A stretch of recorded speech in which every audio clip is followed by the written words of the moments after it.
How to search filters on Instagram. Let's get started. Launch your Instagram app. Here we go. You will land to the home page. Now at the top left corner, you can find the option of your story. Tap on that option. Tap on the option of camera. With that, your camera will open up. At the bottom, you'll find the option of post, story, reel and live. You can select the option of your choice. Here I'm gonna set it to story. Now how to search for filters. All you need to do is scroll to the right, and with that you will get different filter options. In order to search for any filter, scroll all the way to the right. You'll get this search icon, tap on it, and with that you're gonna find different filter options. Likewise, by tapping on the search icon, you can just type in the name of the filter in this way and it's gonna appear.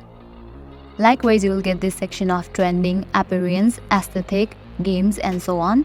You can go through these sections and try different filters. So this is how you can search for a filter on Instagram. I hope now you guys are clear about it. At the end, if you guys find this video helpful, don't forget to like, share and subscribe. Thank you.